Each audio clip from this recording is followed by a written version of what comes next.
What's good, YouTube? So the ban list just came out, and after thinking really hard about it, I think we still have a big problem with True Draco. I think True Draco is still going to be a very strong deck. Zoo is gone. I think dinosaurs are crippled to the point where they're gone. But we're about to see, I think, a format with a lot of True Draco, and the market is already going crazy over Dragonic Diagram. It's back to 40 from being down to 25, and climbing fast. And here's the reason why. Masterpiece is at 3, Diagrams at 3, you still have Heritage at 3, you still have every single card basically except for Return, Ignis, and it's crazy.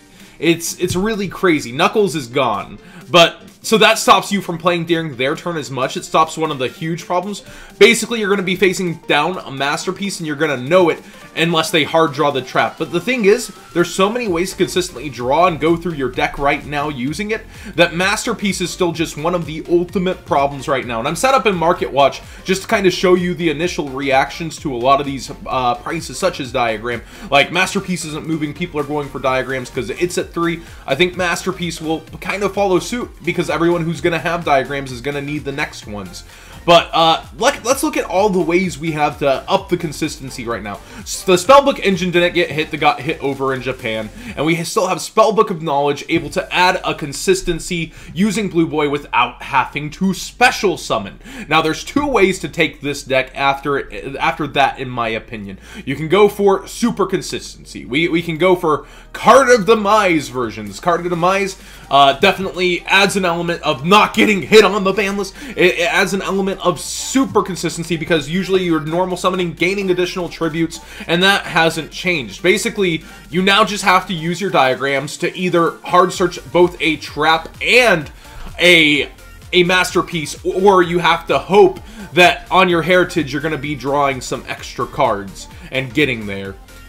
I really don't know how I feel that this deck actually still has an insane amount of consistency as a Masterpiece engine now.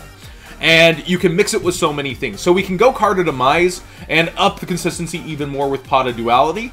And a huge deck that was really good already is True Draco Invoked. You can use your normal summons and special next turn if you want to, or you can play this basically as more of a special summon deck with the True Draco Masterpiece engine in it. Staring down a Crystal Wing and a Masterpiece, a Crystal Wing that can't be popped, and then a Masterpiece immune to 2 things, that's no joke.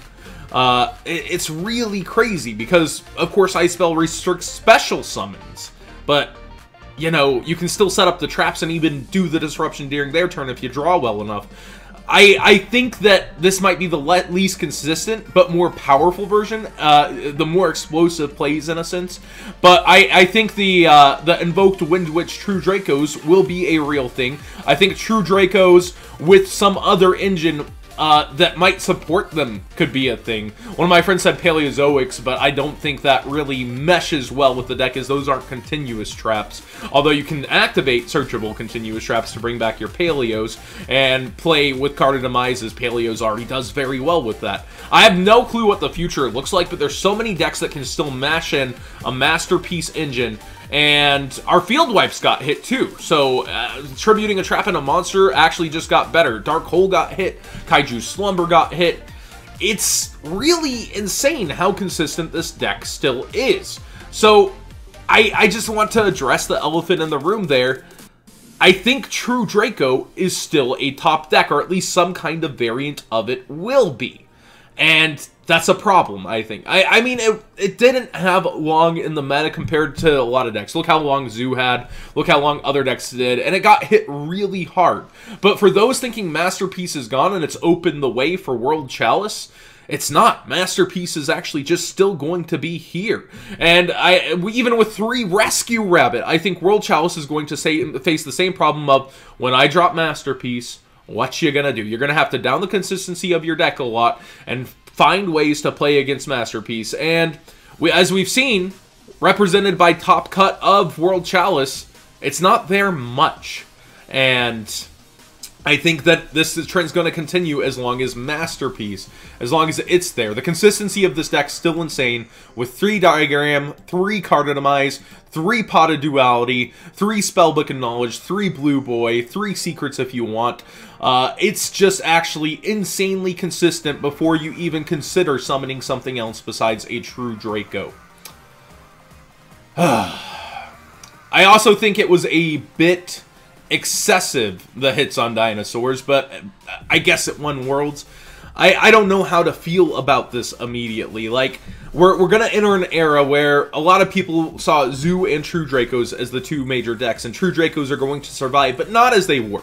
So I do like that it's changing, but man, really, Masterpiece is gonna be Masterpiece Turbo in a sense. Now, something else that I like a lot was Wavering Eyes to 3. Let's actually look at that. I've been playing Pendulum Magicians for the past 2 months, so I think the 2 decks, like, we've been discussing it around the house already.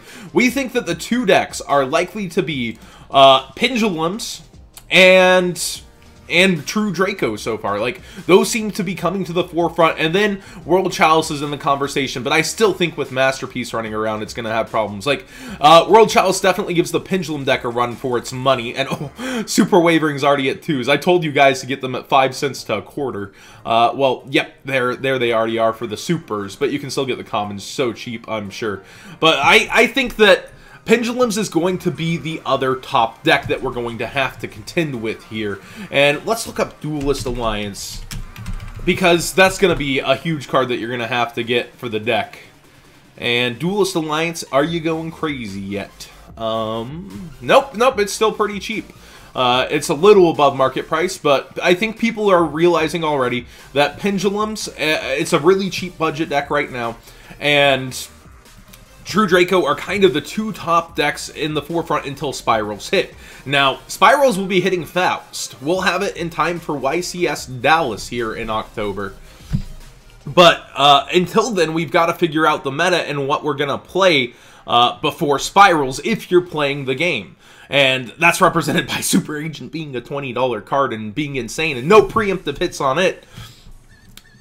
I think that we're about to see one of those weird transition formats into a real long-term format. And I think coming out of it, the True Dracos have so much going for them that they're going to survive into the Spiral era for a bit. And variants of it will continue to increase and do very well. And they have answers to the Spiral deck that the Spiral deck's got to deal with. But the Spirals, I think, deal very well with True Draco. So I feel like even though they might not have hit it enough, heading forward, we will see a change relatively fast enough to our metagame that it's not going to taste stale. It's going to be a new way to play True Draco that a lot of you guys haven't done. And then we're going to go into Spirals, and it's going to feel really fresh. But then I think we're settling into the long-term format. And the 3 decks, I think, are then Pendulum, Spiral, and True Draco. Because we've seen Pendulum actually creeping up in the OCG. So I think those are just kind of your 3 main choices. But what decks am I missing here? There, of course, are huge sleeper decks here. But with Masterpiece still at 3, I feel like Paleo's kind of got that same old problem. And as long as a lot of people are still playing the True Draco engine, I feel like Paleo's just got to play so many outs that it's almost not worth it. If that makes sense. Like, Paleo's definitely going to struggle. My assumption on my top 5 list was that they would be hitting and slaying Masterpiece as the turbo part of the deck, or at least putting him the 1, but he's at 3. He's not the problem. Knuckles was the big problem. Knuckles allowed you to play during their turn so much, and was really good going first because you just set up. And so was Ignis, and that got hit to 1. But what do you guys think are the other big decks? Because I definitely think the big 3 are now Pendulums, True Draco of some variant, and upcoming Spirals. Am I missing something here? Is there something clear as day? Do you think World Chalice is that real contender with 3 Rabbit? How are they going to deal with Masterpiece? Do you just main deck the Kaijus? Do you main deck like enough traps to deal, like trap spells and then your monsters?